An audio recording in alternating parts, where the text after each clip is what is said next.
Hello friend, তোমরা সবাই কীরকম আছো? আশা করি সবাই ভালো আছো। রেবা ফ্যামিলি ওয়াইটি ব্লগে নতুন একটা ব্লগে তোমাদের সকলকে স্বাগত জানাই। আজকে আমরা যাচ্ছি কোথায় বলো তো? আমরা আজকে যাচ্ছি মেয়ের স্কুলে।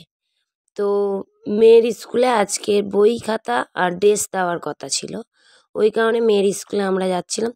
মেয়ের স্কুলটা আমাদের বাড়ির থেকে অনেকটাই দূর, তো হেঁটে যাচ্ছিলাম। আমার মেয়ের একটু প্রবলেম হচ্ছিল, কারণ অতটা ওকে হাঁটানো হয় না। যাই হোক, আর এবার রেগুলার হাঁটতে হাঁটতে অভ্যাস হয়ে যাবে, যেই কারণে ও মেয়ের স্কুলে আমরা তিনজন যাচ্ছিলাম, আমি, মেয়ে আর আমাদের পাড়ার একটা মেয়ে। তো মেয়ের স্কুলের সামনেই একটা বড় মন্দির পড়ে, রাধাকৃষ্ণ আর জগন্নাথের। রাধাকৃষ্ণ মন্দিরের পাশ দিয়েই ওদের স্কুলটা যেতে হয়, একদম সামনেই বলতে হয়, রাধাকৃষ্ণ মন্দিরের পাশে দিয়েই যেতে হয়। তো অনেক গার্জেনরা এসছে, আর অনেকে, তো আমরা তো নতুন, যেহেতু আমার মেয়ে লোয়ার নার্সারিতে ভর্তি হয়েছে, তো আমি ফার্স্টে বুঝতে পারছিলাম না যে কোথায় মানে লাইনটা দেওয়া। তো আমি দাঁড়িয়েছিলাম এইদিকে, আর এই যে দেখো মেয়ের স্কুলের নাম জীবন দর্শন শিক্ষা নিকেতন। তো আমি ফার্স্টে দাঁড়িয়ে এদিক ওদিক দেখছিলাম, তারপরে একজনকে আমি জিজ্ঞাসা করলাম, সে বলল লোয়ার নার্সারি ওই ওই সাইডটায়। তো ওই যে দিকটা ভিড় দিল, তো ওই সাইডটায় আবার গেলাম। আমাদেরকে বলেছিল 9টা থেকে তোমার 11টার ভিতরে আসতে, বই খাতা ড্রেস দেবে। তো আমরা 9টা থেকে আমরা বেরিয়েছিলাম 10:30টায়, তো পৌঁছে গেছিলাম 11টার ভিতরে। তো তখন দেখছিলাম নাম নিচ্ছিল, তো আমরা অনেকেরই পিছনে ছিলাম। তো তারপরে আবার অনেকে এসছে, 11টার ভিতর পর্যন্ত আন্টি ম্যামরা বলছে নেবে, তারপর আর কারুর নাম নিতে না। তো তারপর অনেকের পর আমাদের নাম এলো, মানে আমার মেয়ের নাম ডাকলো। তো আমি গেলাম, ফার্স্টে লিস্ট দিল একটা জায়গায়, টাকা মানে দিলাম। তারপরে একটা ম্যাডাম খাতা, মানে মেয়ের যে বই খাতা সেইগুলোকে দিল, আর আমাকে বলল ওইখানে নিয়ে যেতে। তো ওইখানে নাকি ম্যাডাম আছে, ওরা মানে বই খাতাটা ঢুকিয়ে দেবে। তো ওখানে কোনো ম্যাডাম ছিল না, ছিল আগে আমি যখন গেছিলাম তখন ছিল না। তো আমি ঢুকিয়ে নিয়েছিলাম 10টা বই 6টা খাতা, তো আমি নিয়ে নিয়েছিলাম।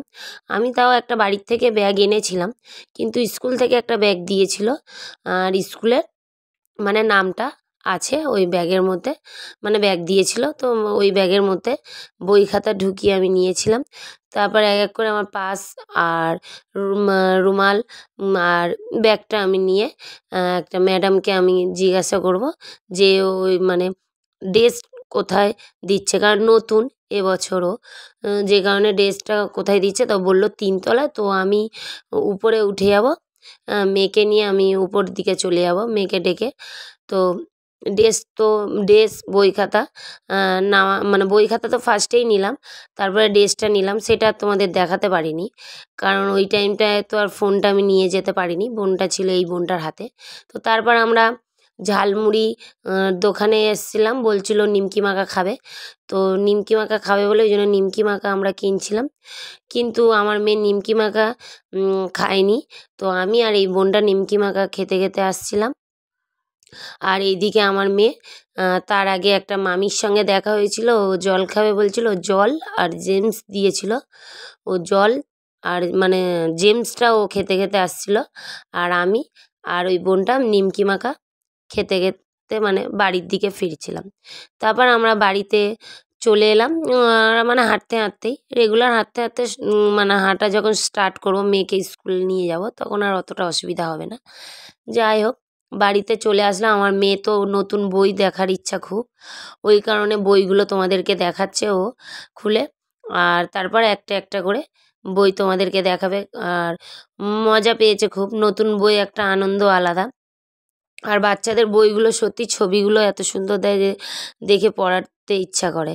তো যাই হোক, ও বই খাতা তোমাদেরকে দেখালো বইগুলো। তারপর এই যে ড্রেস দিয়েছে, যে 2টো করে মানে জামার সেট দিয়েছে, আর একটা সোয়েটার, আর একটা টুপি, আর একটা হচ্ছে তোমার জেগিন্স। তো জেগিন্স পরে আমি আর একটা কিনে নেবো। যাই হোক, নেওয়া হয়ে গেল, মানে দেখানো তোমাদের হয়ে গেল। তারপর মেয়ের ড্রেসটা পরার খুব ইচ্ছে হচ্ছিল, ওই কারণে মেয়ে এই ড্রেসটা পরেছে। ওদের একেবারে টাই ব্যাচ দুটোই দেখো একেবারে সেট করা, কোনো সমস্যা হবে না, বেলও আছে। যাই হোক, ড্রেসটা তোমরা বলবে আমার মেয়েকে পরে কীরকম লাগছে। ভালো লাগলে কমেন্টে জানাবে। এই স্কুল ড্রেসটা পরে ও একটু মজা পেয়েছিল, মানে মানে যাই হোক, নতুন ড্রেস তো, বাচ্চারা তো নতুন জামা একটা পরতে আলাদা মজা পায়। তারপরে মেয়েকে আমি ড্রেস খোলানোর পর আমি মেয়েকে স্নান করালাম। স্নান টান করিয়ে ওরা বসে খেলছিল। পাশের বাড়ি একটা মেয়ে এসেছিলো, তার সঙ্গে ও খেলা করছিল। দুজন মিলে একসঙ্গে খেলা করছিল। তো ওর এই রেড কালারের ফ্রকটা ছিল, তো ও বলছিল আন্টি এই ফ্রকটা কার? আমি বললাম দিদিভাইয়ের, কিন্তু দিদিভাই এটা পরতে ভালোবাসে না। তো ও বললো আমাকে একটু পরাবে, আমি একটু নাচ করব। তো ওকে আমি একটু পরিয়ে দিয়েছিলাম। ও একা একা আপন তালে নিজের মতন গান গাইছে আর নাচ করে যাচ্ছে, আর আমার মেয়েও গান গাইছে ওর সঙ্গে, আর ও নাচ করে যাচ্ছে। মানে ও নাচ করছে না, আমার মেয়ে, ওই পাশের বাড়ির বাচ্চাটা নাচ করে যাচ্ছে, আমার মেয়ে আর ও দুজন মিলে গান গাচ্ছিল। তো যাই হোক, দুজন মিলে নাচ করছিল এইদিকে। তারপর মেয়েকে আমি খাওয়াবো বলে আজকের আমরা দুপুরে রান্না করেছিলাম, আলু সিদ্ধ দিয়েছিলাম আর উচ্ছে ডাল, আর শীতের সব রকম সবজি দিয়ে চিংড়ি মাছ দিয়ে একটা মানে রান্না করেছিলাম। কারণ সকাল সকাল মেয়ের স্কুলে যাওয়া বলে ওই জন্য তাড়াতাড়ি করে রান্নাটা করেছিলাম। তারপর মেয়েকে আমি খাওয়াতে বসালাম। মেয়ে তো এই সবজি বলো আর মানে চিংড়ি মাছ দেওয়াও তো কোনো মাছ খায় না, এর আগেও তোমাদেরকে বলেছিলাম। তো ওকে আমি ডাল, আলু সিদ্ধ আর ডিম বলেছিলাম ভেজে দেবো। ও বললো ও পপকর্ন দিয়ে খাবে, তো দুটো পপকর্ন এনেছিলাম।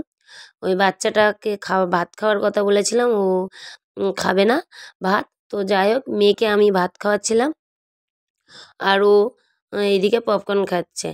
তো আজকের ভিডিওটা এখানেই শেষ করব। ভালো লাগলে লাইক করো, কমেন্ট করো আর সাবস্ক্রাইব করো। পাশে থেকো আর ভিডিওটা পুরোটা দেখার চেষ্টা করো।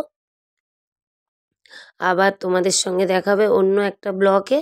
ততক্ষণের জন্য তোমরা সবাই সুস্থ থেকো, ভালো থেকো। আর আমি ডেলি ব্লগ দেওয়ার চেষ্টা করব, সবই তোমাদের ইচ্ছায়।